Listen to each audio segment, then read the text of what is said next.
Everyone to Greatest League Talkshow pre-show.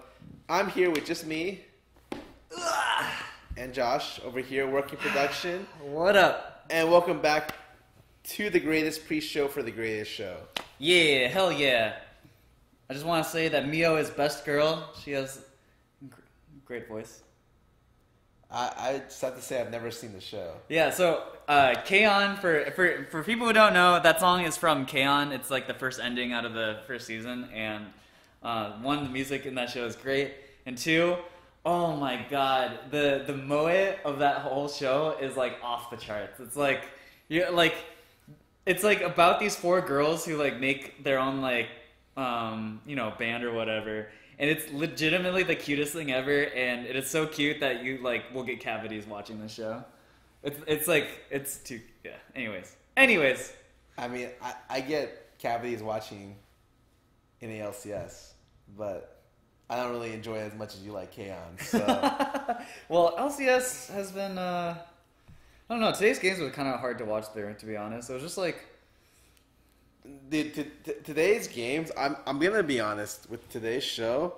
Mark is gonna carry me because I watch the games and I'm just like, oh my god, what do I say about these games? So I have to use Mark's very dry, sarcastic wit to carry today's show, whereas I will just be an extra today.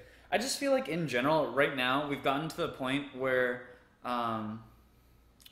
like the good teams and the bad teams have like completely been filtered. Like you know who's a bad team, you know who are the good teams. And today it felt like actually that's not necessarily true. I was gonna say like it was like all the bad teams against each other, but like I don't know. I think right now you're starting to see situations where teams may not be improving as fast as you'd like. Yeah. And so a lot of times people like to see like week by week improvement. But you're kind of in like a rut. So what happens in the very middle of the season is like weeks like 4 to 6, 4 to 7 usually is that like time slows down for the most part for teams who are trying to identify like what went wrong and trying to work on specific stuff and like maybe hammering out all their things, trying out, experimenting new things. And then week 7 onwards, people are just like locked in. They're playing like their best stuff every week. They gotta get every win. Yeah. Yeah, I don't know. It's just tough. In general, I feel like the whole 2-stream best of 3 thing has just been I get so mad. Like as an analyst who wants to watch every single game of NALCS, having to split my attention between 2 games just means that my analysis is always going to be more shallow than it could be. And here's the thing too is that like I know people like the whole best of 3, best of 2, whatever, just like more games in general because from a competitive standpoint, I get it. Like it means that there's less variance in who wins the series or whatever, and I understand that. But from a viewer perspective, I don't know how many of you guys care about that. But like from a viewer perspective, if you're just like a casual viewer of LCS or something, it's so hard to keep up with the games, and like especially on days like this where like nothing really exciting happens. Oh, it's just like if you don't care about a series, then it's like that's anywhere between 1 to 3 hours where you just have to be like, I'm not gonna watch this. Whereas like some of the times before, where you were playing on like a whole day, you saw 6 games a day. It doesn't matter. You could like watch through a bad game because it's just one bad game. Yeah. Like, at most, you're committing 50 minutes to like a super bad game. Yeah. I don't know. It's.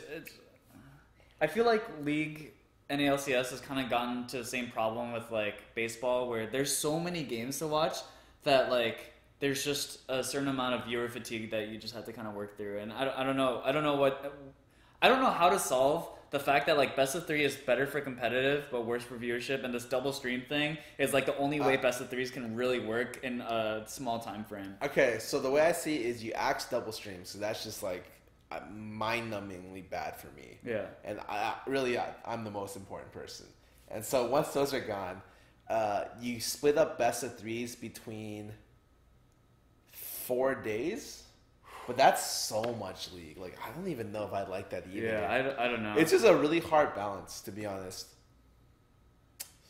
Yeah. And I feel like the Europe thing only worked. Wait, Europe's on best of 2 still. No, they're best of 3 now. Yeah, they switched over this year. Man, how did you don't watch Europe, dude? I don't watch any of Europe. I don't watch EU at all. High level European mysterious mice, whatever they're called. Mysterious monkeys.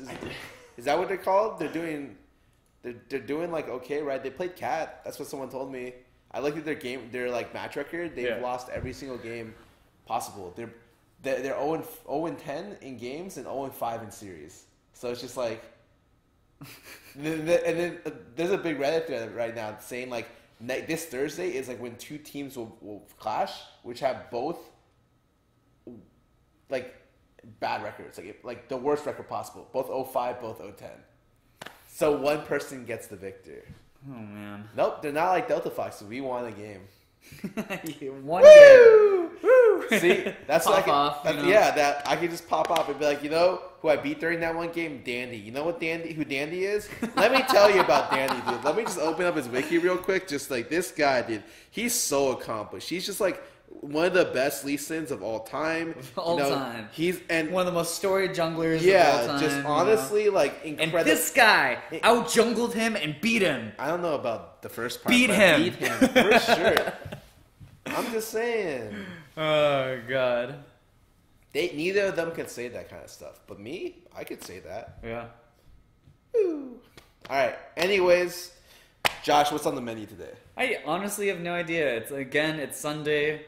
We never have anything to talk about on Sunday. Usually for Sundays, I like to like appeal to the chat to bring up good, cool, interesting ideas. But so that's why I started off this stream with saying something controversial about the best of threes, because I knew that would be controversial, especially with you guys, because you guys are only here because you guys are LCS nerds, and you're like, I need more LCS, so we need to watch a talk show. I mean, for me, I just can't do analysis on. I like good analysis on coinciding streams. So I just want both the 2-stream format to just die, and then that way I could just analyze a game and like just put my full. You know how I do analysis right now? I have 2 monitors. On my right monitor, I pop up 2 players.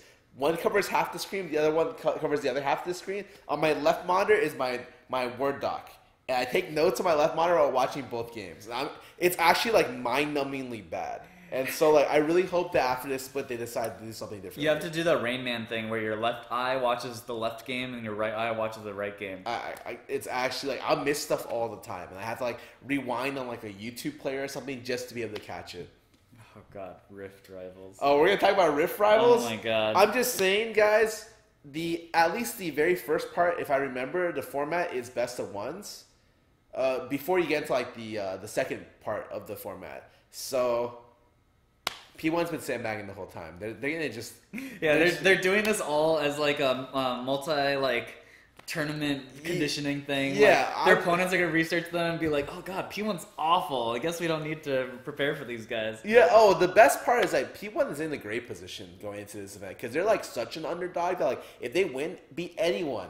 That European team is just gonna get flamed so hard, and it's so it's great. Like I wish I'd be on P1. If I was on any team going to the event, I'd be like, please put me on P1 because like if they lose, it's expected. And if you win, it's like wow, the other team must have sucked so bad. I love it. Yeah, P1 spent all their budget on fidget spinners instead of their coaching staff. Apparently, dude, come on, they're pretty good. We have I'm telling you, dude, they lost to Team fucking Liquid. How can you say that they're good? I meant the fidget spinners. Oh, the fidget spinners. The fidget spinners are definitely better. Yeah. Definitely better. Oh, dude, come on, dude. man. I bet the fidget spinners could have done better today against Team Liquid. Okay. What am I saying? Yeah, dude, there's no way. But I'm just, oh God, how do you lose to Team Liquid? Like, when you look at the bottom half of the LCS teams, you're just like, how does any team lose to these guys? Like, Echo Fox, like, it's like, you just wait for all these teams to like beat themselves. That's like what happens. Like the FlyQuest game. Oh my god. Oh my god. That was a great example of that. I was telling Scarra this. When we were watching the FlyQuest versus Envy game, where it's like Envy doesn't know. So Envy, Echo Fox, Team Liquid. Those are like the teams who like don't actually know how to win games, right? And then you have FlyQuest who know how to win games, but just aren't good individually to do it. So, like, they're, like, the best team to, like, I don't know, to practice teamwork against, I guess. I don't know. It's weird because, like, individually they just, like, don't stack up. It's so funny because they rely so hard on Moon to give them advantages. And, like, I look at some of their other series where, like, Moon gets off, like, 2 great ganks, and it's like, oh, my God, FlyQuest is up 2-0, and they got a tower, and you look at the goal, and it's like, how how are they still even? And you looked at the CS numbers, and like every lane is down 30 CS, and you're like, oh. Yeah, the team really is. It's like, well, I hope Moon can make someone pop off, because if he can't, or if he doesn't pop off himself, they have no chance of winning, which is just like pretty depressing, honestly. Yeah, it's pretty sad. But you know what? Let's talk about brighter things. Yeah, like what? We already talked about Anime Expo. Okay, we covered our anime quota for the stream. Yeah, we already hit our anime quota. I got nothing, dude. Today is kind of just like a laid back day, honestly. Yeah. It feels like the calm before the storm for me, because like there's a couple things coming up where like I'm gonna be like really, really focused on doing pretty soon. People are asking for more anime. Oh god. Am I gonna talk about P1? Yeah, we definitely will talk about more about P1 when we get to them. But like, what is there really to talk about? They're not very good right now, and I'm hoping they can get better. Sing Wonderwall.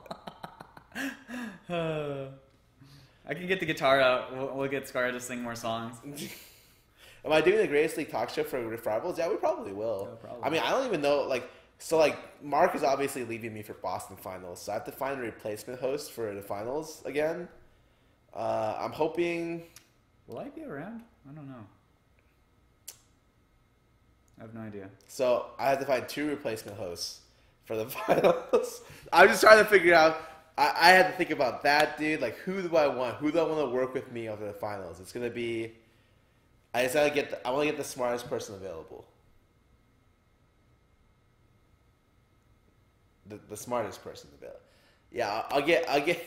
Wait, I could actually maybe get. I actually love Tony. I think not a lot of people watch Tony's analysis on the other finals, but he's actually so smart about the game. In terms of me being able to work with him, he's like the person that I'd love to like have as like a reoccurring guest. He's super good. But yeah, I hope Tony will be on stage for that point. So if I have the ability to ask for Tony at that time, he's probably gonna like be so depressed he doesn't want to talk to me. Yeah, I see. Like actually. Man, yeah, I don't know, man. Sundays is so hard to talk about anything. I wish what's going on right now in the world? In the world? We're waiting for like Trump to get impeached or something. I'm gonna look. The world? There's a new Magic set that's coming out. I'm pretty excited for that. Why does so many people want me to talk about Tarzan? There's nothing to talk about. That guy is like just straight up ints games, and he's pretty toxic. Like he holds himself back, but then sometimes like solo queue just gets to him after a couple games. Yeah. And then like he gets like pretty light punishments. I don't know how he got away with the 3-month punishment this time, to be honest. So it's like he's a good player, but he needs mental strength. Yeah, it's so sad when you see these people who like could be really good talent and they're just like super toxic. Super toxic. Every jungler that's ever lived in NA, like, and I can understand playing the role legit. People just get so mad at you. I'm literally gonna if I farm in my jungle and my mid laner dies, they just ping me. Maybe you should have helped me instead of doing your Raptors. I'm just like, wait, but like maybe you shouldn't have died to the gank because you missed position, or maybe you shouldn't have gotten solo killed. Like, come on, like I can understand why the position makes people toxic, but yeah, there's just like a bunch of really toxic jungle players, to be honest. Yeah. And then you have Tyler One, who was an AD main. He was like the outlier, right? No, he's just reformed. Oh, he's reformed. He's fully reformed. They still just ban him on site, though, right? Yeah, they do. But, I mean, honestly, I love Tyler One. His personality is really good. Like, I actually really think good. His content is so funny. Yeah, Every time I see his content, I laugh so like, hard. there's like a lot of people who are content creators in the league scene that are like specifically league related. Like personality wise, like they don't have extremely good personalities to be able to do whatever they want. Yeah. But they can function with inside league. So like a good example is me. Like I don't think my personality is super good at being able to be able to target like everything. Like I can't like just randomly stream myself blowing up balloons, and people would be like, I gotta watch this guy blow some balloons hey, up. Hey, chat, what do you think? Blowing up balloons probably better than what's going on right now on the stream. But let me go buy some balloons. But like, if it was Tyler One doing, you're just like, oh yeah, dude, I want to see him blow up some balloons. Like, same with Kitty. That's why Kitty's so funny because like he's a super funny guy and he's also like one of the best players in the region. Look at that! Everyone's saying that they would watch the balloon stream. All right, well, I mean, aside from we need like a what is it called, the thing they do for a Dota Invitational, the compilation, compendium. The compendium. We need a compendium and like certain goals. Like we get a balloon stream from Scarra if you hit a certain amount. We get Scarra to sing Wonderwall all the way it's just through. like public embarrassment. Yeah. Like that's actually exactly like so. Like when I was doing skits with Yuna back when we did like a bunch of random skits, it would just be like at some point he was just making skits to like publicly embarrass me, and I'm just like, why is it always like at the very end I have to do something degrading? He's like, it's because it's funny. It's I'm because just like, funny. oh, every time. How much to shave Xell's hair? I'll do it for free. Like just straight up.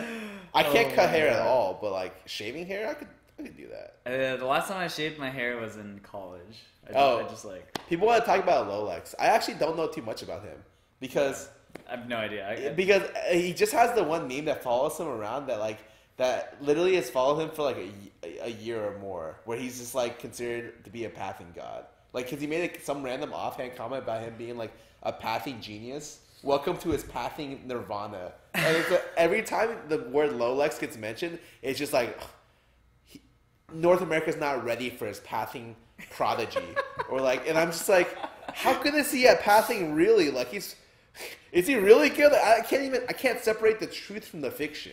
And so I just have to see what he does. It's like if League of Legends had an anime. You know how like in every anime there's like the gods of whatever, and so you have like the god of pathing. That's the god of auto spacing and double lift. Yeah. The god of shot calling and high. Like I just don't even know how good he is at it. Like I'll be completely honest. I didn't watch enough of Europe to be able to like actually be like, this guy's this good. Like, and I don't know what he does behind the scenes in terms of coaching. So I'm glad they're bringing in more people to help them, because it seems like C9's been an organization that's really struggled to be able to improve at a good rate. They tend to stagnate like quite a bit. Yeah. Watch the LCS. Why do I literally have nothing to talk about today? Why is there like, there's nothing? Who's the god of drafting? I don't know. It's definitely not Coma, because they draft like the most random shit sometimes. I actually have no idea who's like the best at drafting, because drafting is really subjective to teams, and a lot of times it's results oriented, because they draft something and they win with it, but it's unique. People are like, wow, dude, they drafted so well, but in reality they just won with it, so people give them a lot of credit. What am I the god of? The jungle. Why are you laughing? Oh god. You know how Bengi's title is, he's the jungle itself? Yeah. I'm like the jungle, but like I'm like a little part of it. I'm like a fern, you know? A little fern. Yeah, a little fern in the jungle. You're just about to sprout into the I'm trying to become the jungle itself. Yeah. But I'm like small right now. I'm working my way there. The god of brain lag. I like that one.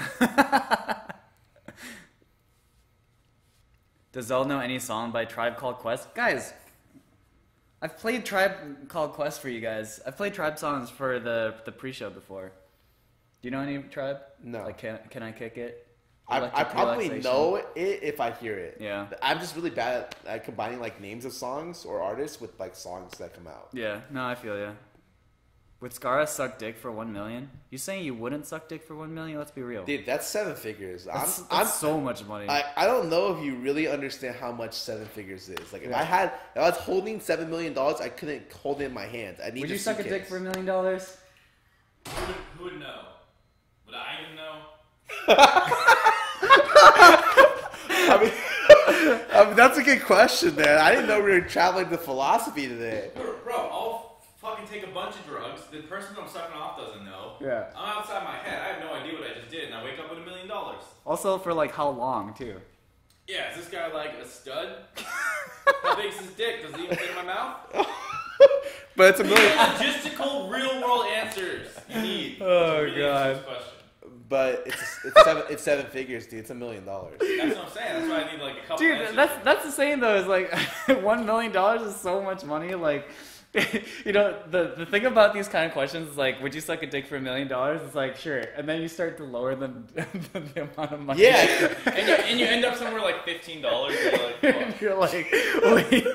I'm cheaper tan I thought. I held myself to such high standards. You just keep having it. It's like 500,000. It's like, well, 500,000 is a lot of money. Okay, 250,000. That's still a lot of money.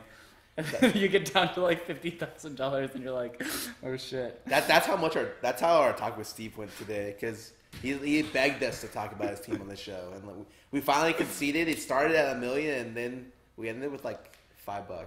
Some fidget spinners. Yeah, couple We're gonna get fidget some teamwork spinners. with fidget spinners. Oh god, thank God you're here. The pre-show, we were like, oh my god, what are we talking about? Sundays is always so hard. And eventually we landed on sucking dick, so apparently, you know. You know, you got to a good spot. This just shows that some of the best topics are. Just some of the best pre-show content you're ever gonna see. Oh, dude. Honestly, today was a long Today day. was just bad. I watched the games and I didn't enjoy watching the games. Oh my god, I didn't even. That last best of I three, didn't even update it, like the topic. the fact that they ended on that just made me upset. Hey, can you guys give me the list of the games that happened today? All right, you do it. I'll intro the show. Echo Fox. Yeah. Welcome, guys, to Greatest League Talkshow. I'm Scarra, world-renowned jungler for Delta Fox. On my right is my co-host, currently in almost a fetal position, MarkZ, analyst on the LCS desk, home of the hashtag TakeMark. I won. I had hashtag KillMark, and that didn't even show up. Not my analyst. That's my hashtag. This is my hometown. I guess I'll be going back there in September. I made it. Honestly, I'm kind of like whatever about going back to Boston. Dude, don't say that, dude. You have a bunch of Boston fans. Does anyone in this stream live in Boston and enjoy Boston and would be like, yeah, I can't wait to go back to Boston? I didn't mind it that much when I was there. It's not like it's awful. It's just like, it's just a city. And there's really not much like, yeah, see, most people are just like, no. Some yeses. See, Boston is great. I heard Boston has great clam chowder. Sure, I don't like clam chowder. Nice tweet, by the way. Oh, I forgot. I know. Oh, I flamed you, don't worry. are you serious? Dude, I spent all my brain power on telling Doublelift that Delta Fox doesn't have an AD carry position. So, Team Liquid Talk Show. Wait, what is this with the whole Team Liquid thing? They won the game, so we have to talk about them. Not much. But it's something. It is something, and they did beat the surging P1 on a one-game win streak. Why you gotta give me that look, man? I don't know. Alright. I'm out of it today, dude. This is like a didn't sleep a ton last day. No, that's like the same for me. At the pre-show, I was like, Mark's not carrying me today because, like, honestly, today is just like, Let's just call the show. I'm down to skip straight to power rankings. Like, actually, I'm like so hyped for power. Okay, well, Yeah, I let think me power go. rankings So, are good. We'll have to do. I think we. talking about TL on. Wait, IMT versus CLG didn't happen, right? No. No, that's dead. TSM versus Echo Fox, 2-game victory. Wait, I got a tweet. Wait, I have to put this up. 2-game victory for TSM. I'm trying to save time, dude. Oh.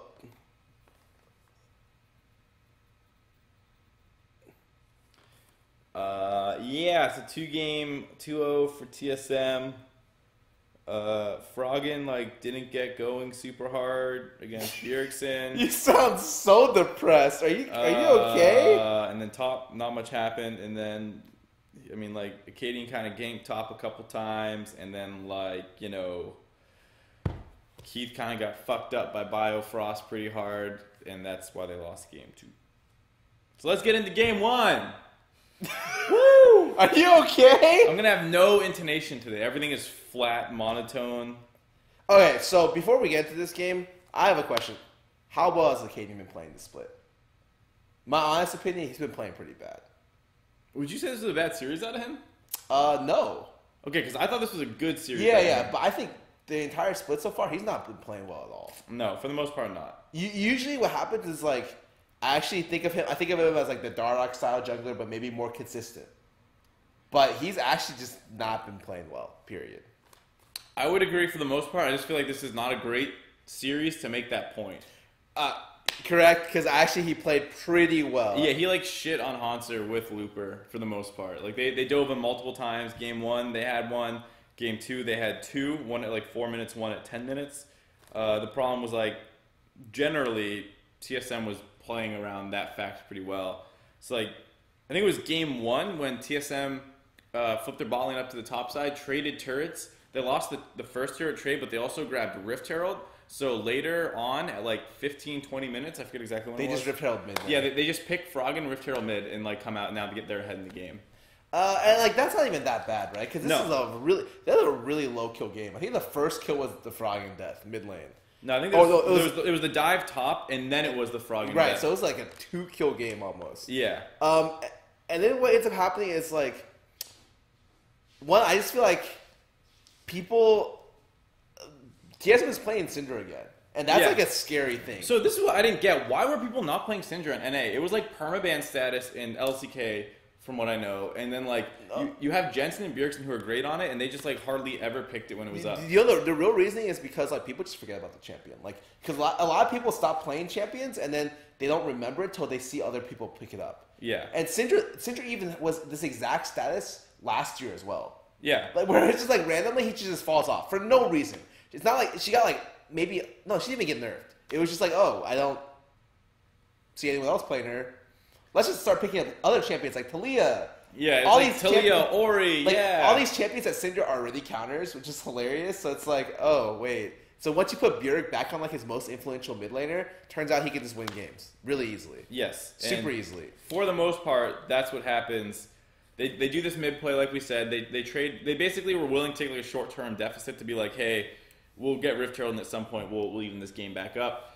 They do that, and then at 21 minutes, there's a fight in the top lane where Echo Fox has like a bad teleport to come in, and TSM clean up a couple kills and then grab a Baron, and it's like mostly that's it, game over. Do you have any other notes? No, I think the one thing was that the thing about this game that was the real kind of game breaker was while the game was kind of close, while the Echo Fox is prepping for Dragon, Keith gets picked out mid lane. Oh, yeah. Because the rest of the team is like on the other side, and the team got split halfway, and then they just picked Keith mid lane, killed Rakan at the same time, and then had to give up like a tower mid lane and mountain. And that was kind of where like the game kind of blew open from an even standpoint. Yeah, and this was not a good series for Keith. That was a problem in game 1, and then in game 2, if you're ready to go into Let's jump into it. Playing against Thresh Ashe. Not a great lane. God. Not even like a super strong lane. He just gets level 3 or 4 hooked, and then like TSM just outplay the shit out of Rakan and Caitlyn, and they just get a kill, and then his sums are down, and then at 6, because they have XP advantage, they just hit a nasty hook, chain CC him, and he's dead again at 10 minutes into the game. And the thing about this is like, actually I felt really bad for Echo Fox because they had just been able to make such a big play top side. Yeah. That like if their bottom was even, they can work off that really easily. Well, that's what we were saying about like Acadian did a really nice path where there's like this double leash thing going on in the LCS. I don't think we covered it on the show yet, but basically your mid laner helps you with Raptors. You get all the small Raptors, and during this time your bot lane is leashing red. It's ridiculous. And then you go to red, you pick up red, and then usually what you do after that is you finish off your Raptor, and then you can go do other stuff. Sometimes you leave it up. And what Acadian did here was he finished off his Raptor, and then he went topside.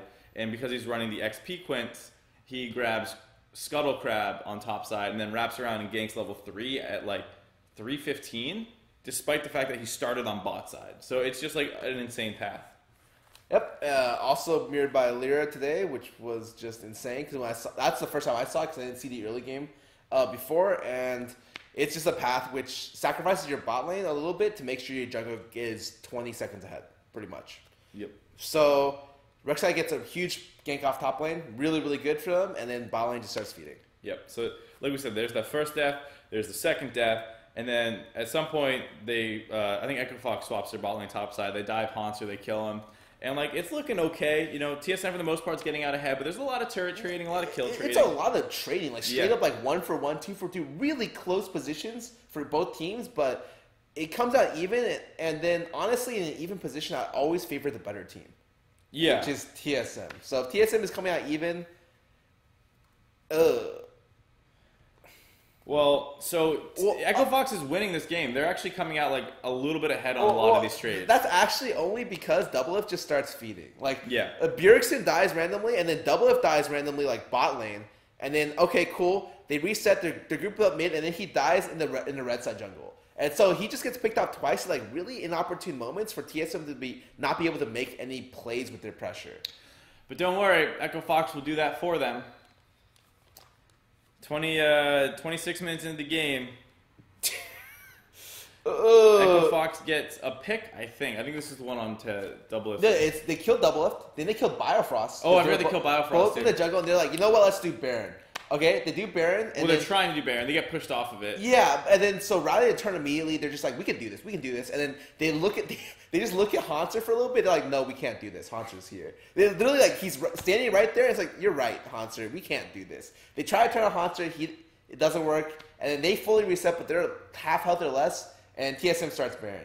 Yeah, so Doublelift respawns. Biofrost comes back. Because Echo Fox left, TSM's like, okay, we'll just do Baron. And then Acadian goes for the worst Smite Steal attempt ever after that. No, It was ugly on both sides. Oh, God. Because Sven knows where Acadian is. Sven Gragas ultis the wall, and it hits nothing. Yeah. And then I'm like, oh, my God, they have a chance. And then Acadian flashes into the wall, and then they lose Baron. Yeah, and then, like, Echo Fox tries to kill all of them when they're in the pit, and I don't think they get, like, any. They get, like, maybe, like, 1 or 2, right? It doesn't matter, because at this point, this was like the back-breaking moment where, okay, Doublelift can stop getting picked after this situation. The enemy team has, what, is it Kassadin? Yeah, Bjergsen's on Cass. Late game Kassadin, and the game's over. Yep, they get like a 4 for 1 around mid, and then they take Inhibitor, and then the game's just like over after that fuck up around Baron. So Echo Fox find another way to lose the game from ahead around Baron. This serious problem. We'll talk more about them in the power rankings. We will talk more about them in the power rankings. For now, we will stop talking about them, and we will talk about a different team. Are you okay, dude? Which is TL. A machine control. Oh, you just don't want to talk about this team. All right, so You're making me do it. I'm forcing Mark to talk about Team Liquid. We have to. They won. They won a series, yes. Yeah. We have to. We could just skip it. Oh, do you want to? I mean, it's against P1. No, so I have more to say about P1 really than I do about TL. Oh yeah, me too. Okay, so this is a 3-game series. First game, essentially this is a series about whoever camps the mid laner harder wins the series. And first game, Rainover got Olaf, and Rainover's Olaf does what his Olaf normally does, which is pop off. And it just so happened that like his mid laner also popped off with him, and they were able to carry the game despite Piglet's best intentions to feed. To be fair, a lot of TL was trying to feed. Even Rainover had his moments where he's like, "Oh, that looks kind of fun." But maybe I'll do that. What is that? Slushie tried his hardest. Yeah, Slushie carried. Even though I think he even fed this game, or was it the last game? No, it was the last game or second to last. This game he was like 5-1. Yeah. Oh no, this is the part where he just okay, I'll talk about it later. Okay, second game we have whatchamacallit. The mid pressure goes to the other team. Yeah. Slushie starts really negative, and then the game. TL actually maybe should win this game with some small comp things, but they play pretty bad. And then the final game, Slushie and Rainover actually just play super well. And kind of like 2v2 the map, or 2-man in the map. And it's a disgusting lead. Like, this is just like an enormous 11-1 lead for Team Liquid plus, and then they go on to win the series. Okay, let's go back to the very beginning. All right, so Game 1's draft out of Team Liquid is just like the best draft you could ever get as Team Liquid. Slushie is, his best champion's Orianna. He plays 2 characters, Ori and LeBlanc. This is literally, I've known this, I've played against him, in all the competitive games he's ever played, he's played 2 champions the best. Those 2. Yep, and then you get Caitlyn for Piglet, most lane dominant AD carry. You get Olaf for Reignover somehow. You get Lulu, and then you get Shen. So you have triple shield plus Caitlyn plus the only thing Reignover can really play well. And yeah, Reignover gets caught early on, like kind of dies trying to gank mid, and then he just goes back mid and kills him anyways. And then TL just got those kills mid. They dive mid again, and they just keep going mid, and eventually it ends up with Ori and Olaf, who are super, super fed, and they still try and throw the game. And they probably would have lost this game if their comp wasn't just so good. Yeah, the comp is literally like brain dead. You throw all your abilities on Olaf, and Olaf goes in and kills everyone. And Ori at some point kills people as well because she's 4-0. This game would have been really clean by Team Liquid, except for some reason the top side. Both side bot lane swap the top, and then Piglet sees that they're there.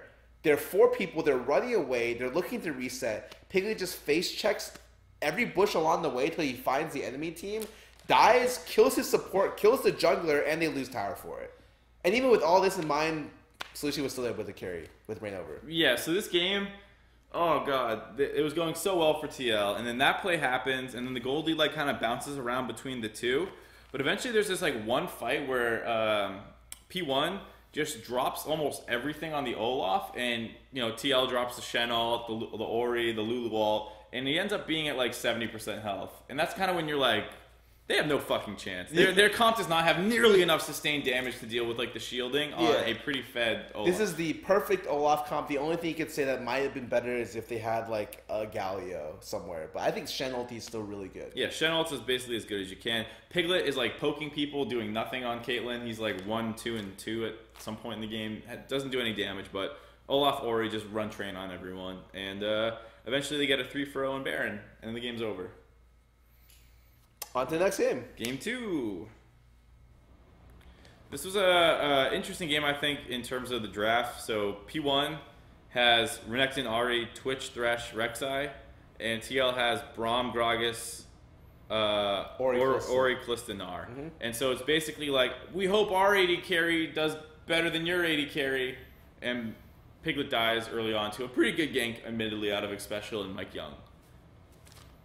It's the classic Thresh gank. You're pushed up in lane because you want to pressure the weaker 2v2. They flash Lantern in, they just kill you instantly. And the game kind of blew up on the 17-minute situation where they traded 4 for 1 at Bot River. Yeah, this was just like a horrible 3v3 in the river. There was a kill that happened mid, and then they collapsed down to this Bot River fight. And there's a lot of bad river fights today. Like, when we get to the last series, we're going to be talking a long time about bad river fights. No, we will talk very briefly about bad river fights in the last series. Okay, we will be talking very briefly about bad river fights. This one, the reason it seemed so bad was because I didn't see it, but like I'm pretty sure Conquan just never shielded the Twitch ult. Like they get into this 3v3 and it's like Twitch has this line and Braum is in the front of it and he doesn't put his shield up. And I don't think it's on cooldown, and then like he just uses it after they've already lost. And Piglet like maybe could have like ran crazy and like reset through the fight, but he doesn't do it. And I have no idea why. You remember this? I don't remember specifically, so it'd be something that I'd have to rewatch as well. Yeah, I'm almost positive Conquan just didn't feel like blocking Twitch ult and was like, that's not that important of ability. Well, that's really interesting because while we're talking about Conquan, like I think he's actually been playing pretty well. I like him. I actually prefer him over Matt. I prefer Sushi over Golden Glue too. Ooh, that's interesting. What does Golden Glue play well? I guess his most impactful characters have been Ori. Well, he plays Ori, Taliyah. For his team. What's been impactful for his team? Corki. Last split. For like right, so at the very least, I've seen Slushy's Taliyah, or excuse me, is LeBlanc and Orianna do well. Yeah. So, yeah, I like Slushy more than Golden Glue, who I haven't seen anything really good on. Fair enough. There's no argument I can make that can counter that.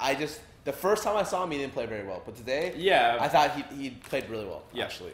Anyway, so yeah, like you said, I agree. Conquan looks a little better than Matt. Matt might be like more explosive at times in terms of like, oh my god, he took over the game on Thresh. But you don't really need that right now. You need your team to stop dying. Your team is already explosive. Like everyone on that team just like goes off. They all have a fucking self-destruct button. Yeah, and you need someone who's able to like throw like the fire extinguisher on your teammates. So like someone who can control your teammates is much better suited for that team. He's flame retardant. Sorry, I can never take that phrase seriously. All right. Anyway, so what happens after the like you said, that horrible 4-for-1? Despite that, Expression just keeps fucking dying. He just keeps getting Braum like throwing it. He's playing Thresh. Braum gets thrown in his face from Callista. He eats the passive proc, and then he gets stunned and killed. And Zig he played Rex in the first 2 games. He looked awful on it, and he's against a Gnar, and he starts getting solo killed in lane. In the side lanes. And even with all this game drags out so long. Like I actually, you know what's crazy? Oh wait, it was pretty long. Huh? This is a 50-minute game. Yeah, I had notes up to 47 minutes. My notes from 20 to 40 just say, why did this game drag so long? Like actually, P1 just kept getting picked, and then they couldn't like win any decisive team fight. But they kept getting the objective, so like they would get Baron and push a little bit, and like maybe take a turret, and someone would die or some other random shit like that. And then finally at the 47-minute mark, P1 just randomly rushes Baron with Mountains. Oh god, dude, this sequence tilted the shit out of me. So like TL pushes up mid, they camp the side brush, but there's vision in the pit, so like at no point is P1 gonna check that. And then this whole time they're sitting there with Gnar with teleport up and creeps in their base hitting down their top inhibitor. They never recall Gnar. And then finally they do it, but they recall their entire team. And there's minions in your base, so of course P1 fucking sees that everyone's in your base now. So they just rush Baron, like you said, and they get a Baron. And like Reignover's like, no, and flashes into the pit after the Baron's like definitely gone and just dies for no reason. And then at least he made it into the pit. He made it into the pit so he could die. And then Team Liquid's like, shit, how do we recover from this? Let's all sit in this brush.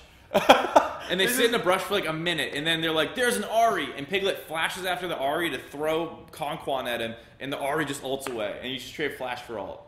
And then there's an Elder Dragon fight that like, they can win this. They can win the Elder Dragon fight, except now Piglet has no flash. So when you hit this fat Orianna Gnar combo... Oh, just nasty 3-man into 3-man. Uh-huh, you should win the game. 1v2's the back line. Yeah, Ahri just dives in with Rek'Sai, and they kill Piglet. Great game. Great game, guys. 47 minutes, or no, 50 minutes of gameplay. Yeah, that last string of like events out of Team Liquid was just like, okay, you guys don't feel desperate. But I guess, to be honest, it's good for them that the third game happened because this is relatively a lot cleaner, like a lot cleaner. This is like a legitimately good game, minus the fact that Reignover's Elise is horrible. Oh, when he cocoons like this way? Yeah, he's like, I'm gonna level 2. It was level 3. Yeah. Level 2, right? No, it's level 3. Level 3. Okay, so he hits 3 really early on and goes to flank and kill the LeBlanc. And he walks up to her, and he's in auto range in human form, and he does what every good Elise does, which is arbitrarily shoot your cocoon the opposite direction of them. As opposed to, apply a range slow on them and try and bait some cooldowns or anything, It was something where I saw that, and I'm just like, oh. And then... the other laner just walks away. Yeah, he just literally... Elise is like, I can't follow that because I will die if the jungler's there. So it's like passing ships, They just walk separate ways. To be fair, though, he goes and gets his blue buff, and then he goes and reganks, and he gets a kill. And he just does... Well, the way I see this team is, honestly, like, Reignover just has to go off for this team to win. Yeah, and he like, so as much as we're making fun of it, it was all, like, smart decisions. It was just bad execution, and eventually the good decision overrode his inability to execute on it, and they got a kill in the mid lane. And that really opened the map up, because after that, like, Slushy does a good job, like, roaming around, and they force some plays around the bot side. They have one where at 8 minutes where they take the first turret, they don't get any kills, and then he roams again at, like, 10 minutes around the bot inner turret, and P1 tries to defend with 3 people, but it's a 5-man play. TL gets 2 kills and takes another turret and kind of, like, blow the game open on it. And before then, Elise had already made the play top lane with Orlo to dive at like 6 minutes. So it's actually, Elise does a great job of being able to snowball the map. Yeah, he gets all 3 lanes going. And TL basically just roll them after that. There's like one close skirmish in top river, and then one of these river fights that goes 3-for-1 for Team Liquid. But that's it. Yeah, it's like 3-for-1 for P1. Yeah, it was 3-for-1 for TL. It was like 17 minutes in. It's after the bot lane dive. They rotate their bot lane up to the top side. Piglet almost gets picked off.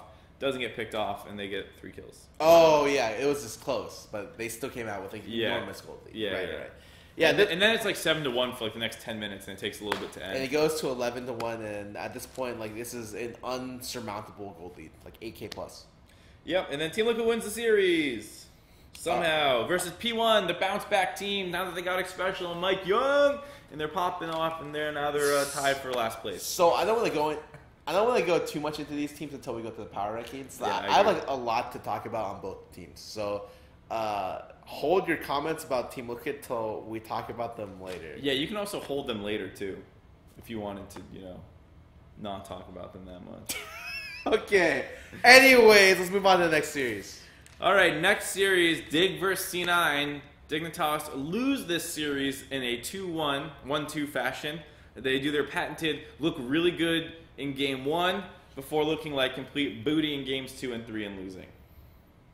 So, yeah, most of it has to do with them playing incessantly around someday, and if it works or if it doesn't work. If the games happen where he gets double killed on the jungle gank, him and the jungler, the game's over pretty much. Yeah, and that one, I mean, that's game 2. We'll get into that one later because they should have just won that game off level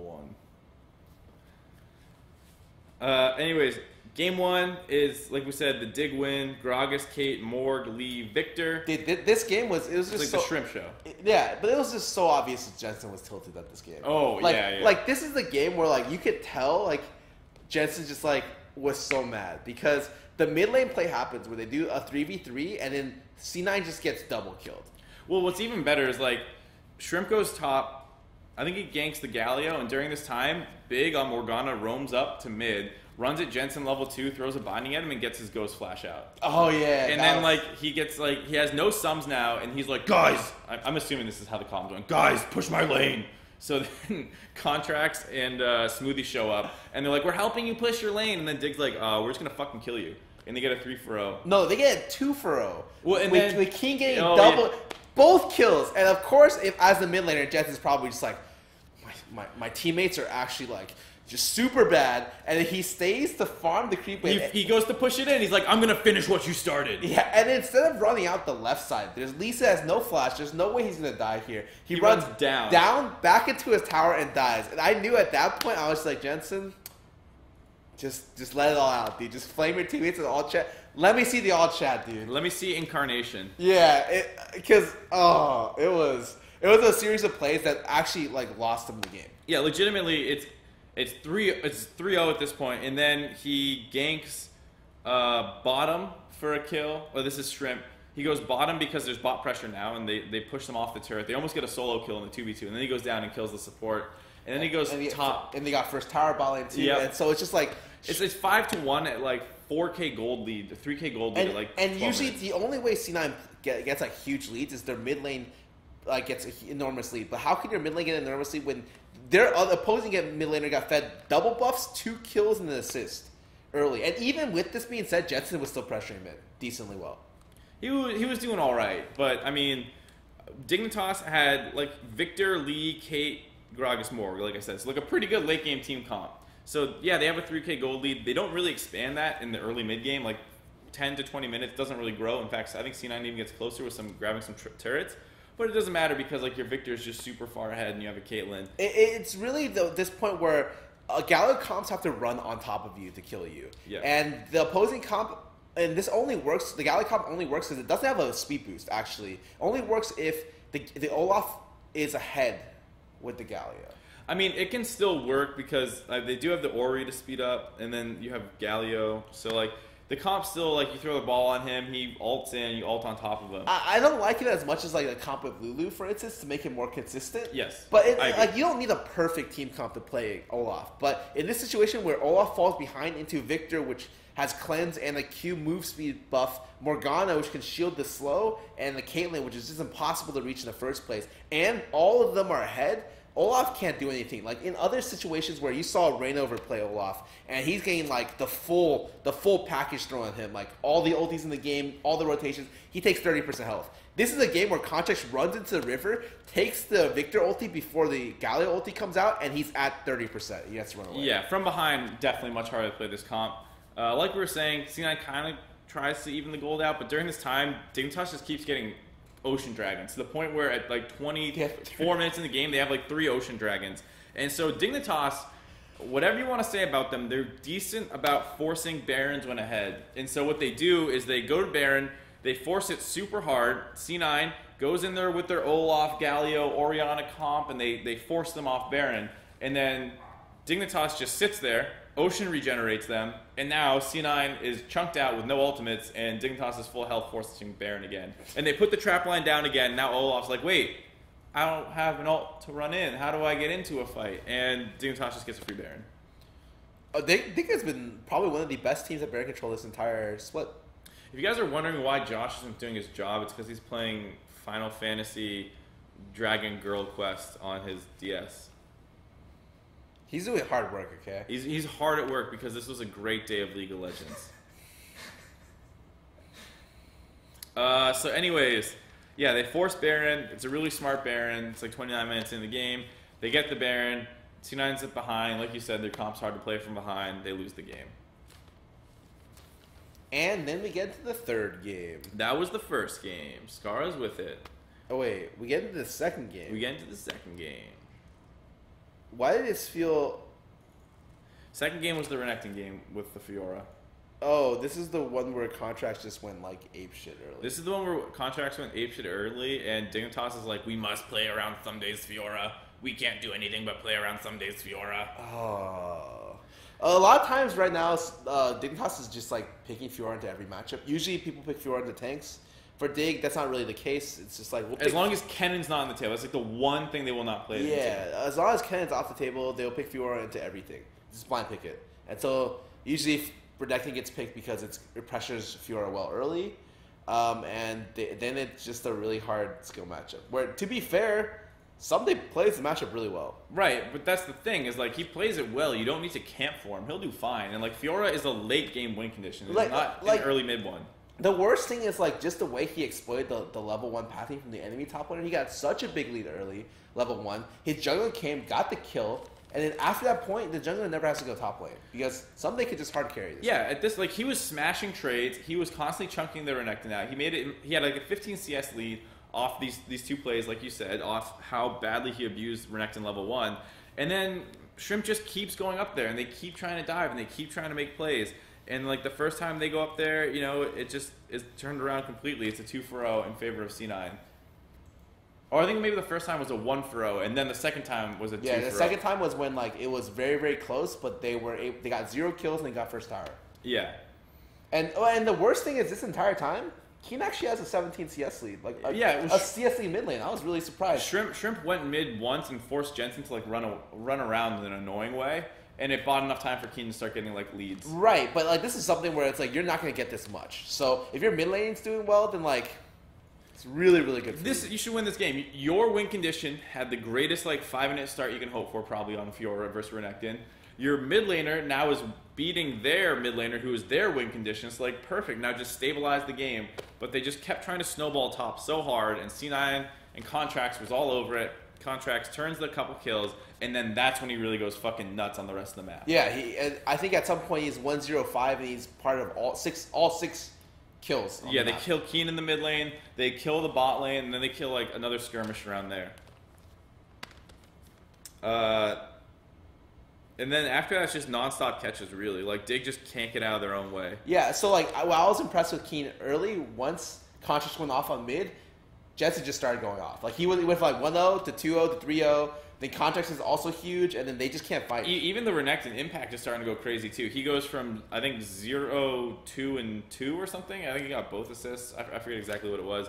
But then he ends the game at like 5-3 or something. He's got a bunch of kills in lane as well. I mean, generally when you think of Shrimp as a player, he's like a super aggressive player. Like, he's really explosive both directions. Yeah, he's like the old Dardoch that we expected from last split, just in like a Korean package this time. Wow, that's so racist. You think that's the only... Game 3. Yes, talk to me about Game 3. All right, Game 3. This is kind of like... This is like, oh my god, C9 plays the game correctly and not just completely around Jensen. That's what this game felt like to me. Dignitas put Someday back on Gragas, which I think is fine if you put, Someday doesn't have to play a hard carry every game. He plays the tanks well. You don't need to camp for him. He plays the tanks really well. I think his Shen is like the best in the region. His Shen gets banned all the time. C9, I think, permabanned his Shen. They banned it twice on blue side. Anyways, he's on Gragas, Varus, Corki, Morg, Renekton, basic-ass team comp. C9, same thing, but they have Syndra. This is what we're talking about, the return of Syndra. And what happens, 10:30 into the game, C9 just dive the shit out of bot lane and get a 3 for 0 first turret. And then the game's over. Like, I feel like when the other Syndra is ahead, if the other team has Syndra and she gets ahead, you're not playing the game. Like, in sieging positions, it's neutral, and then the Syndra walks up, and instantly everyone on your team plays like... What you do is, like, you hope you flank and kill the Syndra instantly with CC. Yeah, you control the objective, and she has to walk toward it, and you can then, like, get angles or poke on her. But if she's pushed up and you're under a turret, she's just going to fish with her E. She's constantly shooting E's out. And that happened a couple times where, like, someone will get pinged, and then Sneaky's on Jhin, he lands a W, and then Jensen lands an E, and someone's just fucking dead. I think they did that to Xpecial. Maybe it was Keen. But they were picking people off left and right. They had a couple... like a counterplay mid that got a kill on some turrets, and then there's eventually one huge fight where Jensen just like is able to get onto the back line right away. Dig kind of face checked him in the bot river brush, and they just fucking get evaporated. Altec dies instantly against. Oh, Syndra. that's a good thing to bring up though. This is Altec's first game yeah. on the team. Thought it was okay. It was okay. This game was not much decided by what the bot laners were doing. Yeah, it was like a very small sample size. He played okay. Yep, and then after that, I mean, there's just a lot more picks for C9, and eventually they close the game out. Sneaky and Jensen both have 9 kills, 0 deaths, or something like insane. Jin's literally flash other people for half their health bar. It's actually disgusting. Yeah. The only thing that makes it somewhat close is the fact that some days Renekton is pretty big. Yeah, he had a big CS lead versus Impact. Because, it's like a 50 CS lead? Yeah, they just weren't playing around topside at all, and like, yeah, Sunday's going to fuck Impact up, considering Impact does not look super good. And Sunday's been looking great when the jungler's like not there. And so, even sometimes when the jungler's there, it's just when it's like super telegraphed, when it's like, hey, it's Fiora, I'm going to play around you 24/7. It's like, dude, give me some space, all right? Let me be me, all right? I'm up here, you're here. When you come up to, we go like this. Just let me be up here. You know, they give me some relationship advice to Dignitas. No, I'm talking right about now. the skill levels are like, you know. Right. It's like, here's Someday 1v1. Here's Shrimp in a 2v2. So, like, when they fight together, it's like, meh. You ready to move on to the last series of the day? Yeah. Actually, I'm ready to move on from the last series. But let's go. All right. Envy versus FlyQuest. Oh, this is somehow a 3-game series because Envy just trolled game 1. Is that what you want to say about this? Yes, he's in Jace Kennen matchup. Lyra dives top for him. They get a kill, level 3 or 4.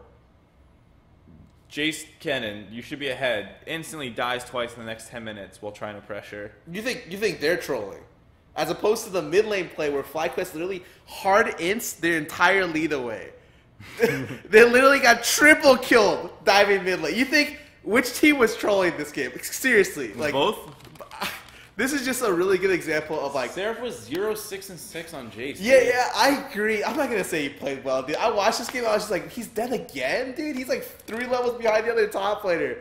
This was just a bad game from both positions. Horrible game. The dive mid lane. Oh my god, they got triple kill for that. They lost their entire lead on a team where literally the only way they win the game is by Moon killing stuff, and that's it.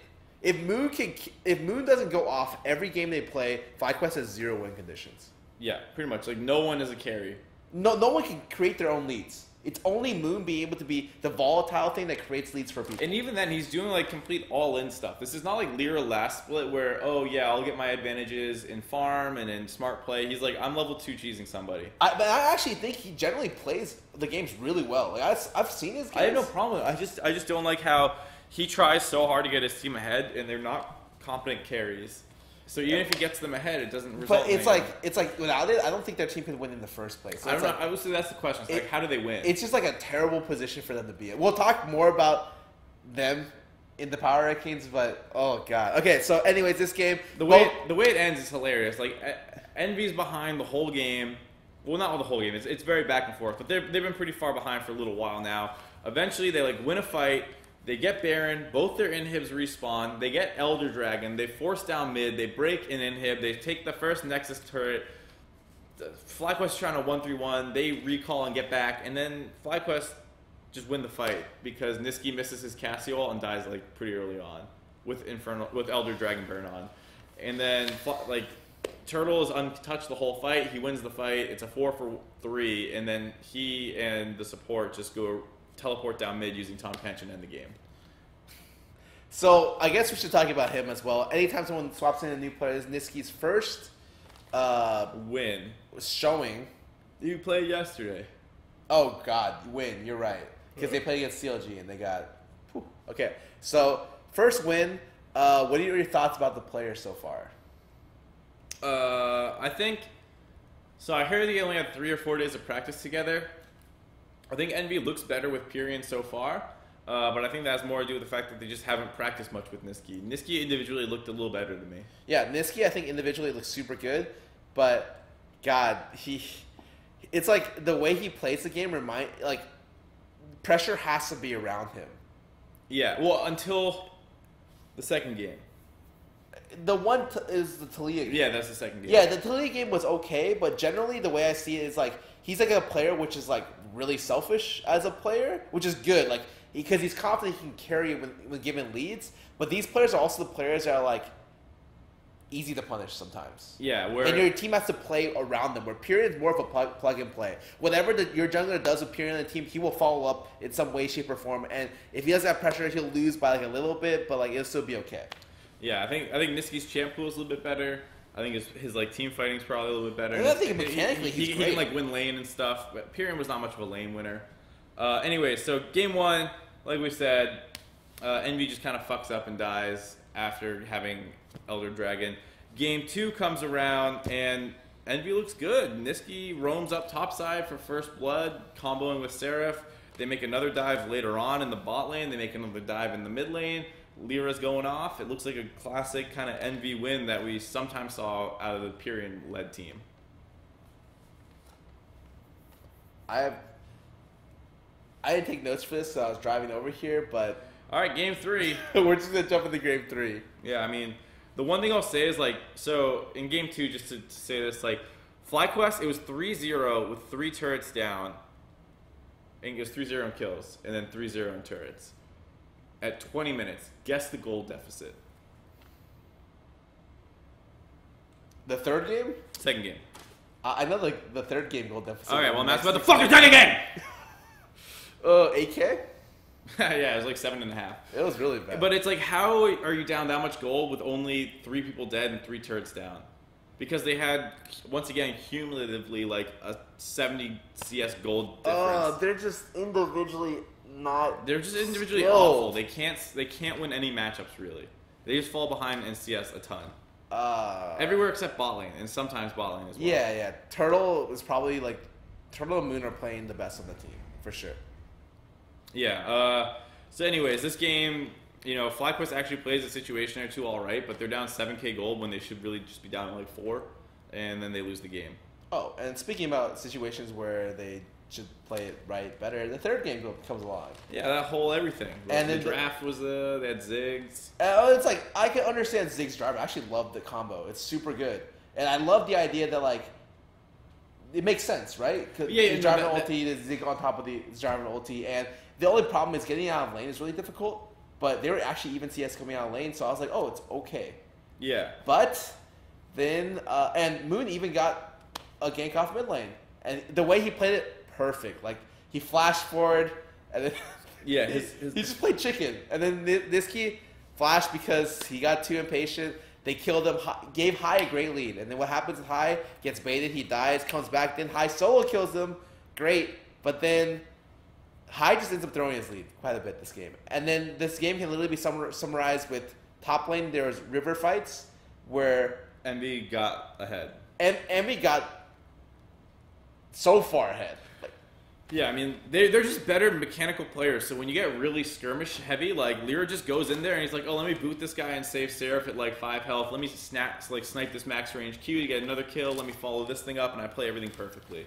So it's like the ideal game. ᵐᵉ goes the fuck off. He's like 9-1 at some point. Yeah, and this is a game where it's like, okay, Moon got your mid laner head. Mid lane kind of threw the lead a little bit. Okay, he got back his lead, and then like he just gets picked off in side lanes by ᵐᵉ. Yeah. And so their only win condition that's possible was high, and Moon enabling high.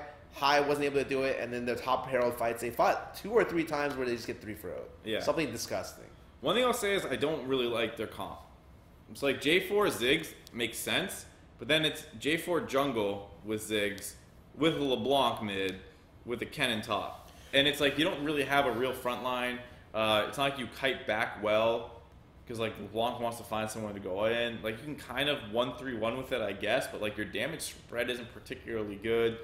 It doesn't do anything that much better than like if you ran Ziggs with another threat mid that wasn't. I think if mid was like maybe more of a team fight, like Wombo player, like Ori for instance, you could see a lot more synergy, and it could just be a classic 4-1 comp. Yeah, and then like I would prefer the Jarvan top, where he gets more gold income and he's an actual threat to like one-shot someone with his combo plus Zig ult. But like he even though he still builds like a good amount of damage, he just has so much less gold in the jungle position. Anyways, yeah, FlyQuest get torn apart by Envy, and for some reason we were stuck watching the series all day because it was the TL series with a 50-minute game, and then game 1 was, I believe, a 50-minute game. You're sounding great today. Ready for power rankings?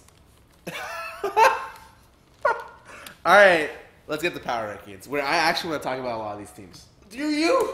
Yeah, I actually, I was ready to skip the entire day and go straight to power rankings. This is why I'm here. It's why everyone else is here, too. I feel like the bottom's easy. Do you feel like you have that much? Because you're sitting here like, I can't wait to talk about these. Well, it's more like I want to talk about the specific teams a little bit. Okay. So, I think the bottom 2 are really easy. Okay. So we're gonna start with there, right? Yeah. It is in no order right now. TLP1.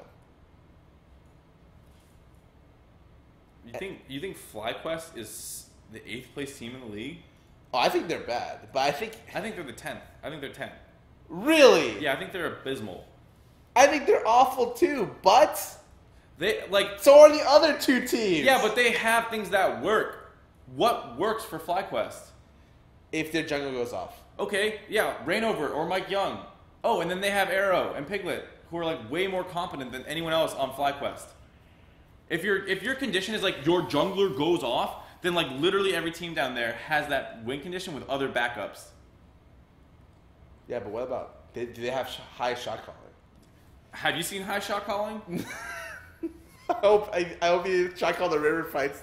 Yeah, series. Right. Like who was the one making those calls? Guys, don't do it. Listen to High. I'm sure he's saying not to go in there, and even though he's like the first one in. Even though you say this, like sometimes I feel like that FlyQuest just has like semi-competitive games, even though they can't win, which I guess is like not. It's like a problem because like the winning thing.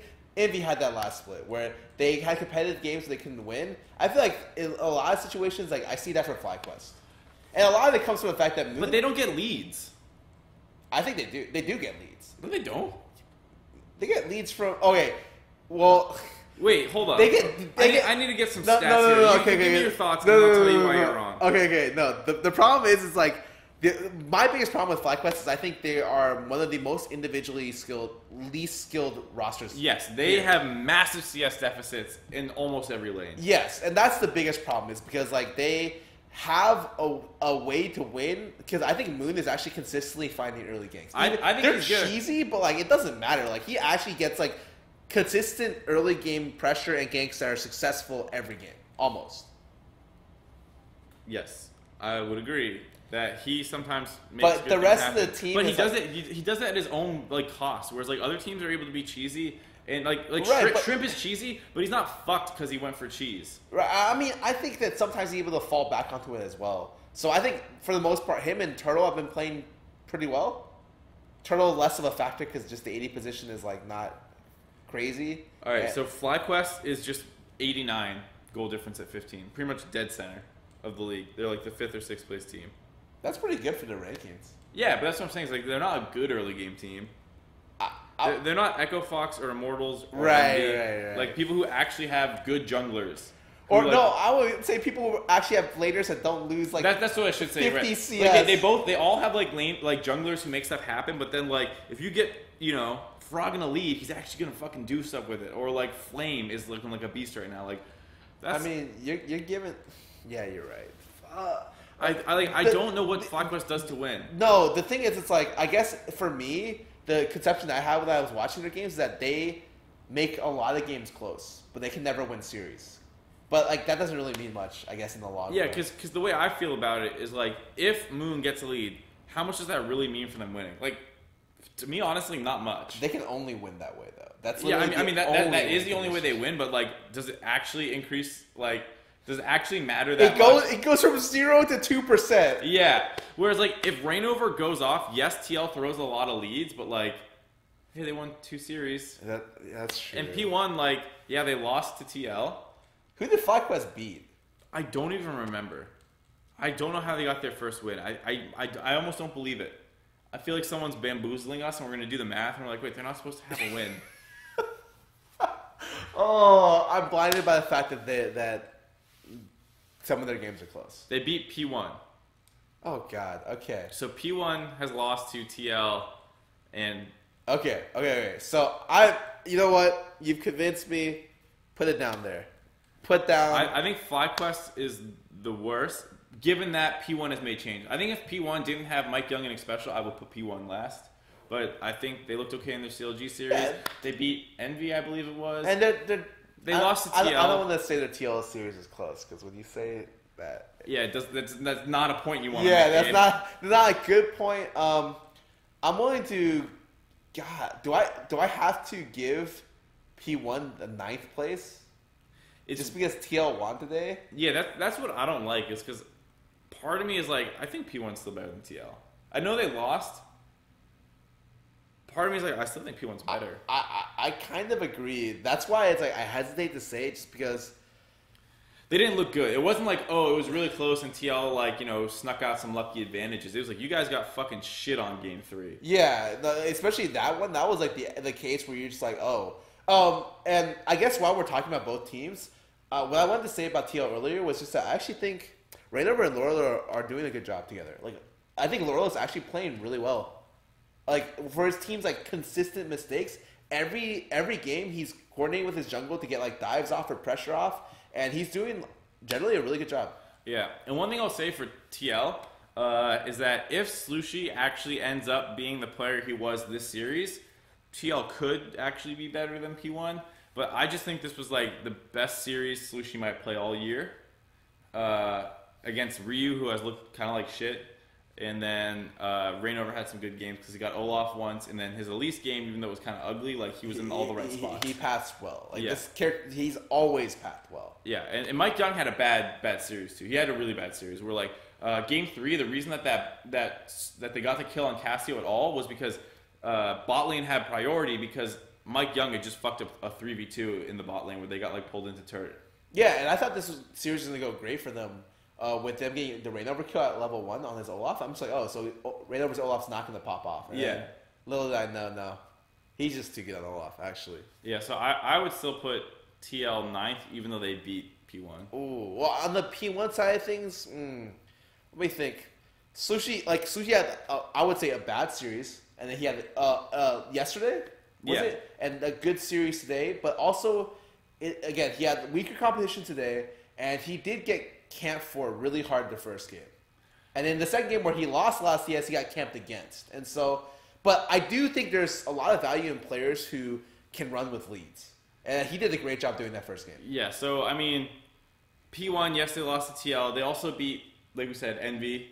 So you can't just be like, oh, well, they're worse than TL because they lost, because then it's like, well, then where the fuck does Envy go? So I would still argue that, like, given that win, I would give it to TL. It's so close. Like, there's a lot of question marks on both these teams where for TL, it's like, well, how consistent is Slushy as a player? I actually do like what I've seen of Conquan so far. I Yeah, think he looks better. Straight up, it just looks like an Who upgrade. did P1 beat? They beat someone. They beat someone this week. Maybe Echo Fox. Echo Fox. Excuse me. I don't even know if that's better or worse than Envy. I think that's probably worse. Yeah, it's worse to beat Echo Fox. Envy's 4-4. Echo Fox is 3-5. Oh, okay. And they started 3-0. Yeah, they've lost 5 games straight. So beating them is not super impressive out of P1. But at the very least, like we said, even though they lost to TL, they did beat another team this week. So it wasn't just like an 0-2 weekend out of P1. It's close enough to where I could see the arguments for both, and yeah, there are a lot of question marks for both teams. So next week we'll see a better picture of. You gotta tell me what you want to fucking do this week, dude. I said TL 9th like 4 times, and you keep being like, "Oh no, I'm." Oh, you're agreeing? I'm agreeing with that, okay, and that's why I'm saying like, that's why the relative position doesn't. Am I crazy? Really I feel like you never said I agree. Oh, I probably didn't phrase it that way. So yeah. Yeah, you kept bringing up new arguments. Yeah, and I was like, dude, are you countering me? I don't know. I'm down. You can put TL 9th. Okay. This is like one of the really, really close arguments. This one's super close for me too. Yep. And then that puts. But TL's not 10th, so that's great. Yeah, dude, they're on the up and up. Yeah, I think they bounce between 9 and 10 every week. I think they're swinging for the fences here. Yeah, dude. So immediately following this, we put Echo Fox. Yep, Echo Fox, no question about it. This is a team that's literally lost the last 5 series in a row. They have really, really bad Baron control, as well as just terrible Baron control. The word control, apply it to everything you know about League of Legends, other than Froggen's lane control. Yeah, because Froggen's laning is close to amazing. Yeah, so you can say that part is good, and then everything else to do with control, like vision control, Baron control, mid control, like wave control, buff control, all booty. All booty. Yeah, I actually think one of the problems, like, this team needs like a strong like initiating presence, and that's why they have Gate playing a lot of initiators or a decent amount like of Rakan today. But even with that in mind, they struggle a lot with being able to like find fights and like find fights on their terms. So like a lot of times their Baron baits look terrible because they have no idea how to turn or force the enemy to fight into them. Yeah, their series versus P1, they basically lost because they just shot a Talia wall that didn't block off like 2 of the most important people. Yeah, and like honestly, this is a problem that like us on Delta Fox have too. So like I could see like the similar problems across the teams where it's just like sometimes you don't know how to start fights or don't know how to turn off well. Yeah, and it's really, really obvious when you see another team making like the same mistakes you are. The other thing is Keith had a bad week as well. He kind of came back down to earth after having like pretty solid first 2-3 weeks, and then he just got absolutely destroyed by TSM today. Yeah, that second game was not fun. That was rough. So yeah, Echo Fox number 7. Josh is still playing Pokemon Puzzle League. That game was sick. I never played that game. I'm pretty sure Kiwi is like the best player I've ever seen playing that game. Yeah, something like that. Yeah, he's like a monster at that game. Like, Kiwi's like randomly like really good at games. Just like all sorts of different games. No, like League of Legends. Whew. I don't know. Relegation. I had to do it. Relegation King. Yeah, he was like right there. Relegation King, dude. Come on, don't give me that. So the person right here is I would put what Envy. What is it? Oh yeah. Oh wait. Yeah. Envy. Because the top 5 teams in the league are clearly the top 5 teams. Yeah.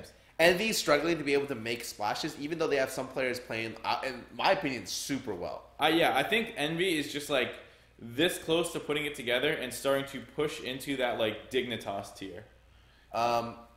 Yeah, because right now, like Envy's bot lane is doing crazy things. Envy has one of the best bot lanes in the league. They have one of the best junglers. Their top laner sucks, and then their mid laner is like they're still trying to figure it out. Yeah, it's like his first week on stage.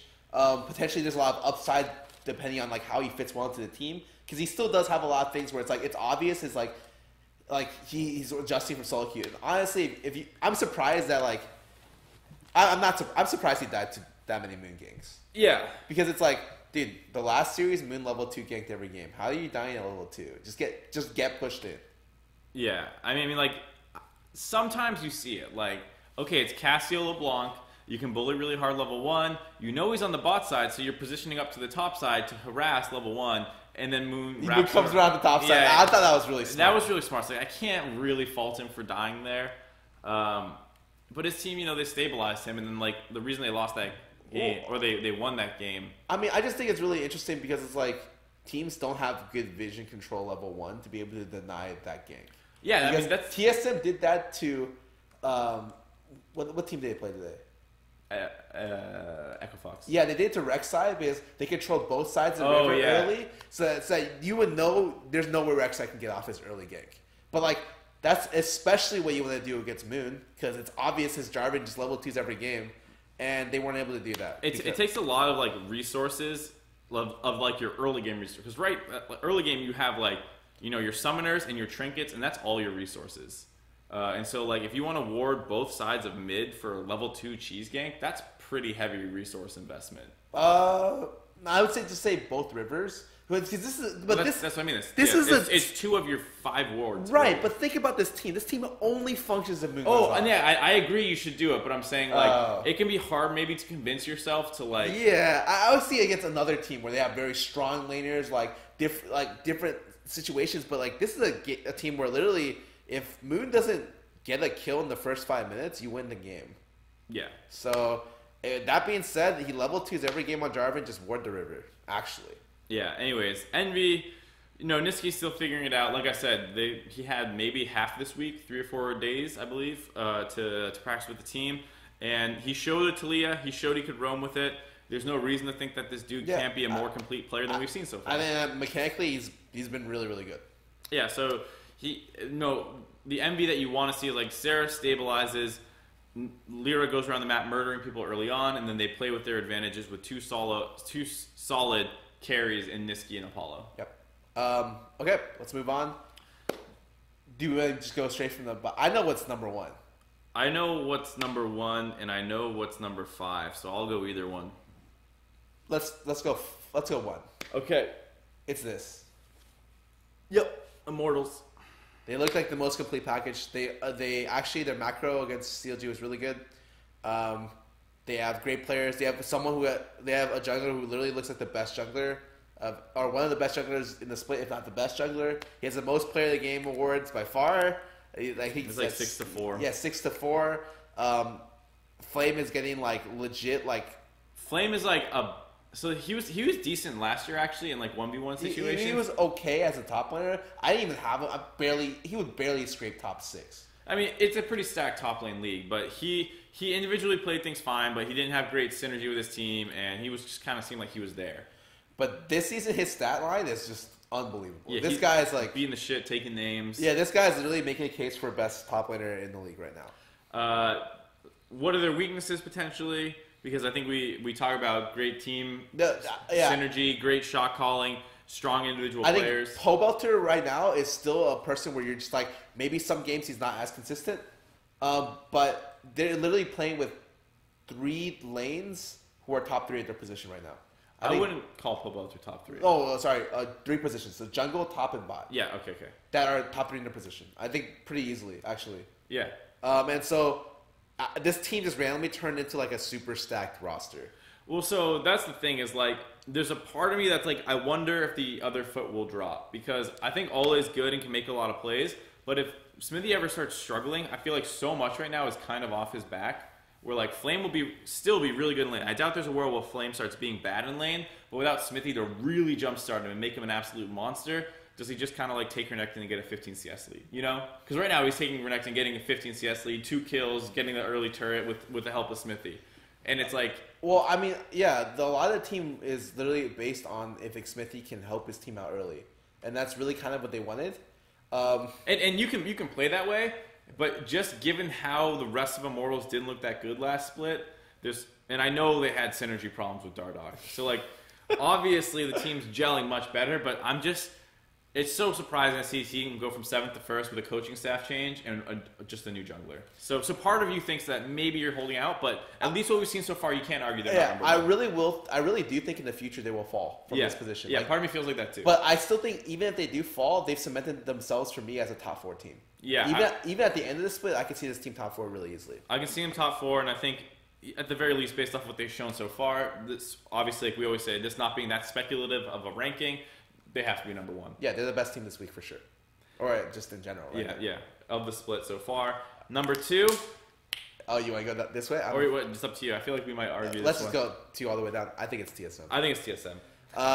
Just off the fact that TSM has started picking Syndra. Yeah, well, and Lee. And Lee. They're just like, fuck it, we'll play Lee, guys. God damn it. Like, Sven's played, 18 games this split? 17 games this split. 10 of them are 10 on Lee. And he's 9-1. Yeah. And then he's 4-4 or something. Yeah, on the other characters. Yeah. Like, at some point, you have to be like, dude, you know what? Maybe this guy can play Lee Sin. I don't know about you guys. Maybe if they're first picking him every rotation on both sides. Show me one more time. It's actually, like, insane. This guy, like, it's obvious. Sven's Lee is, like, sick. It's actually disgusting. And what's so fucking weird to me is TSM was like, hey, guys, we're trying to learn. No, you're not. That's just a fucking lie. Like, if you first pick Lee Sin blue side because that's Sven's best champion and you're, like, terrified of him playing anything else, you're not trying to improve. You're trying to win. Maybe the other roles are trying to learn, but, like, Sven is like, you've learned Lee Sin. You're learning a lot. Yeah. And, like, we say, you know, you can't mix everything up at once. If you change too many variables and knobs at the same time, it's hard to know exactly what you're learning. So maybe you're trying to try different top laners and playing around top side. So you pick a stable bot lane and you run that bot lane all week while you dick around the top lane. Like, okay, that's fine. But Sven is a Lee player, and we know that. And Bjergsen's a Syndra player, and we know that. And Biofrost is a Thresh player. Like, you're not learning anything, TSM. And it's not even like double lifts on Varus again, which he's shown he hasn't played that well before. Or Jhin. Yeah. He's playing Ashe. He's playing Ashe, which, like, he's pretty... Kate. Yeah, he's been good on, like, for a while. And it's like, okay, well, we've reverted back to old TSM, which we all already knew was good. And they show this again, they're good. So... Kassadin. Oh yeah, I've never seen Bjergsen play Kassadin before. The Kassadin pick was interesting, and that's like it. Yeah, that's it. But like last week they went 2-0 or 4-0 really. They didn't drop a game, and they picked this same comp that they showed in game 1 today, 4 times basically. Maybe it was 3 times, but like they've been running like Ashe, Thresh, you know, Lee, like it's just heavy pick comp for 3 weeks now. 2 3 weeks and to be honest, I don't fault them for looking for wins. Like, just no, I don't care, because I think like getting top 2 is really important. Secure, and then you work really hard around the free bye week that you have for playoffs. But it's just funny that like the player interviews were like, oh yeah, like we're learning, we're experimenting a little bit, and I do think the Kassadin was like kind of out there for sure, which is why they played that comp kind of really bad. But some of the other times, it's just like, come on. Yeah, like they'll try a comp or 2. Yeah, okay, but they'll also just run super standard, which I think is fine. Yeah, it's fine. I don't care, but it's just Sven in his interview was straight up like, yeah, I mean, I wouldn't mind trying other things too, guys.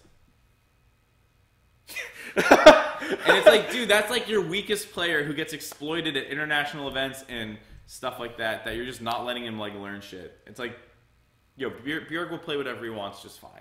Yeah, I think Bjerg is... The person who needs to be learning and experimenting is Sven.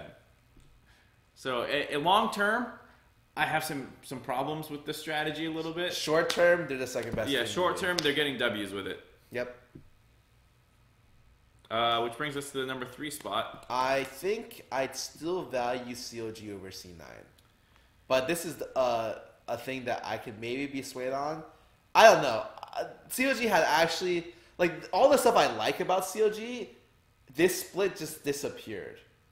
Well, some of it. Or some of it did. Like, especially but they got new stuff. They got new stuff in Dar, like more aggressive juggling. Like, well, more like Darshan's actually just a beast right now. Yeah, Darshan's playing. I think his playoff form was very close to this. Minus the one situation where his Camille went over the red wall and died. They lost the whole series. That's what everyone remembers from that. Yeah. But I think similar, like his play at the end of the last playoffs is like kind of where he started out at the start of the split. Yeah, I can see that. Huhi has been good, I think, all year. I think he's still good. I think he's really good. Afro has looked a little bit better with the playmaking supports. I think Dardoch looks worse. God, what happened? He doesn't look worse than Smithy did last split, but he looks worse. No one can look worse than what Smithy did last. He was literally the 10th place jungler. Coming from a person who loves Xmithy. Big Xmithy fan, right? Thinks he's the best jungler right now. Literally plays God. I think he plays Gragas like a beast. He was like the 10th place jungler. If we're gonna be picky, he was like maybe the 8th place jungler. Yeah, but he was playing super bad. And Dardoch is not that bad, but he's pretty bad right now. He's worse than he was last split, and he's definitely worse than Smithy is this split. He still has like some games. Like he had, I think it was the third game of their series yesterday. He popped off super hard.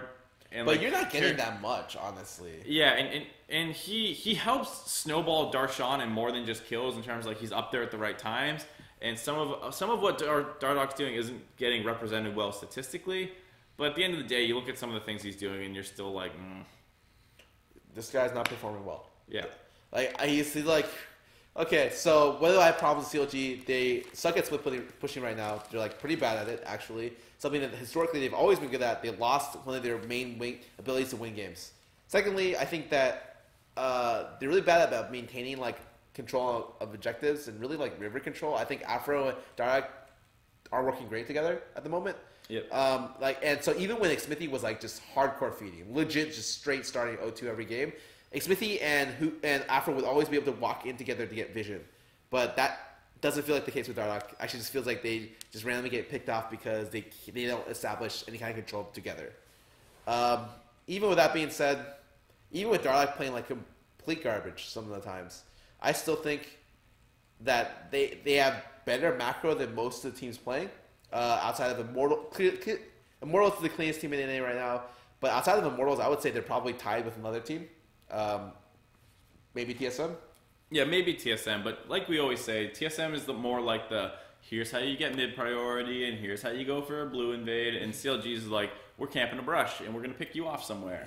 So like they're different styles, but probably like equally effective. So currently, I think they're the third place team. I would agree. I would put CLG as the third place team, which kind of rounds out the next two pretty easily. Yeah, I think that we can talk a little bit about them. So I'm assuming yours is the same as mine, which is C9 Dignitas. So hitting on C9, Jensen's a fucking god. Jensen is right now my MVP. Yeah, it's not even close. Look at this guy play lane. Like, I had problems with him last split about him not roaming, like, super much. But, like, honestly, if you're a godlike player, if you're playing at this level, it doesn't matter. Like, he gets all the pressure from both teams because, yeah, he's actually just crushing the other mid player. Like, right. If you look at the CS deficits on average mid lane, you're just like, oh my god. Is the other person even laning? And it's not just like, oh my god, lane. Because him and Froggen are probably like this, like, right now, in terms of laning, like, oh my god, destruction. But what happens is, like, come mid-late game, it's just, like, Jensen just keeps killing people over and finding openings. He's immaculate, really, and, like, good. He doesn't get caught out. Whereas, like, Froggen and his team, it's hard to know exactly where to put it on, but he just loses effectiveness as the game goes on. A good example is playing the LeBlanc game. Like, his target selection sometimes wasn't great. And then while he may function well himself, inside a team setting, like, I'd say his target selection not phenomenal. Yeah. So it's a little hard to say. But at the very least, you know, Jensen MVP candidate. And a lot of people might be laughing because we're saying that the MVP candidate's on the fourth place team. Hell yeah! The reason why we're saying that is because if they didn't have Jensen, they'd be lower. Yeah, they'd be so much lower, like by a lot. So here's the thing: Sneaky, super good, top 3 to carry in the league still for me, I'd say. But he's not the kind of guy to go dominate his lead or his opponent, get a lead, and like run it down your throat. And you need someone else on this team to step up. Top lane between Ray and Impact, completely ineffective. They are just losing lanes. They are down CS unless they get a fat camp or a ton of help from like Jensen or Contracts. And then you're basically looking at Smoothie or Contracts to step up. And when they do, this team looks really good. And when they don't, they just lose. Because often Jensen can't carry hard enough. Which is depressing when he's literally 5-0, 30 CS leads in half of those games. Yeah, so like the Dignitas series is the perfect example because like game 2, Contracts goes off super hard, takes over the game.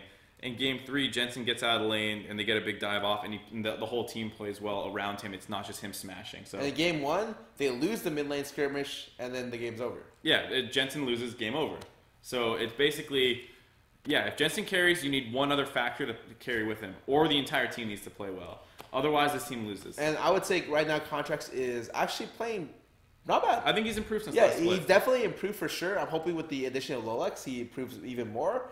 What do you make of that, by the way? I don't know. I don't get it. It's because everything that everyone talks about him as being like pathing genius, but that's just a meme. That's because of his offhand comment he made like a year and a half ago. right? I don't know how good he is in any shape or form. I think in terms of pathing, Reignover has always been like, for me, pathing nirvana. Yeah. Actually. Because sometimes... He's enlightened when you watch it. Sometimes, like, I think the year that Reignover was in the split with Huni, he single-handedly like developed accidentally taught North America. All of NA how to jungle. It's actually ridiculous. And even after that point, even now, sometimes you're looking at his pathing, you're just like, oh, he pathed I think really like well. the perfect example is Mike Young is like looking like this like up and coming prospect. He plays against Reignover and he just gets nothing done for almost the whole series. And you're like, what happened? Yeah, and it's not even like Reignover doesn't need kills to be effective. Like if he's playing Olaf, he's gonna be in the right place at the right time, and somehow even after he died,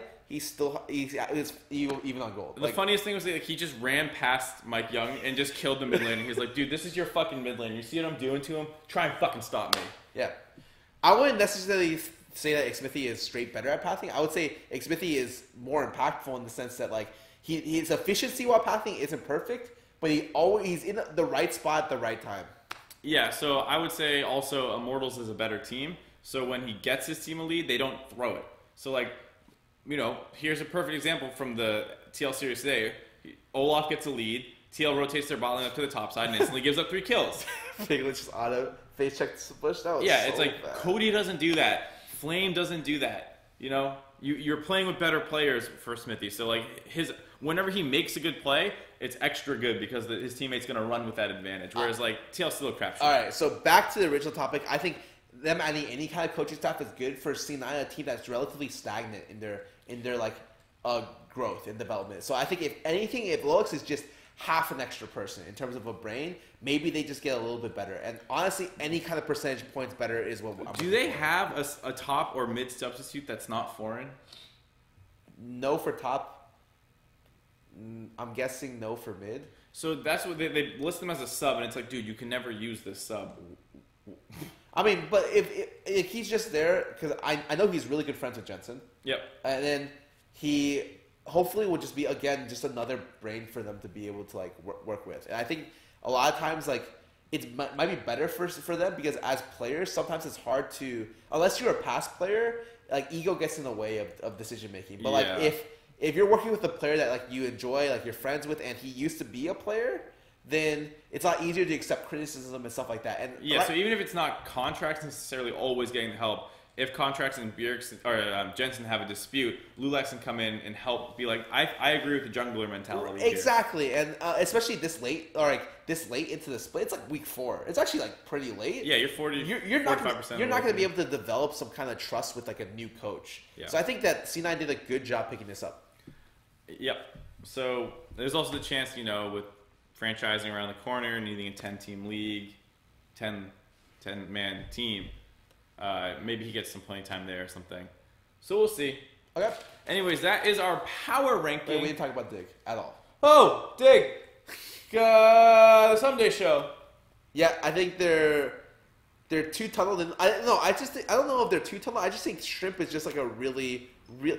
I don't like using the word aggressive. He's volatile. Yeah, he's very risky. Not in the risky way that you're just like, oh, he made an acceptable risk to go for this like level 3 gank with XP Quints. It's more like, oh, he just tried to slam this lane and it didn't work, so we lose. Yeah, like I gave up my whole bot side of my entire team to Immortals to try and snowball someday. Oh fuck, I did not snowball someday. And when he does go off, you're just like, wow, Shrimp's great. It's so feast or famine. Yeah, right now you're like trying to find a balance. I think he's very similar again to Dardoch from last split, where Dardoch was making more good plays than bad. But when you do see the bad plays, you're just like, oh. Yeah. Ooh. It's a great comparison, just in game for sure. I wouldn't extrapolate to out of game. I haven't heard anything bad about Shrimp ever. And then the rest of the team, like Laud has been a question mark this whole time.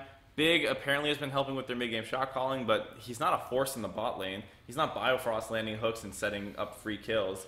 But to be honest, just a shot calling perspective, like... Oh, it's good. It's good. Like, the reason they're this high is because they actually can play Baron. Like, I'm not even kidding. If you took their Barons that they've done well at 20 minutes and just made them average for the league, this team is probably in the bottom half. This team is literally like 7th, 8th. Yeah, they're 7th, 8th without their good Baron calls.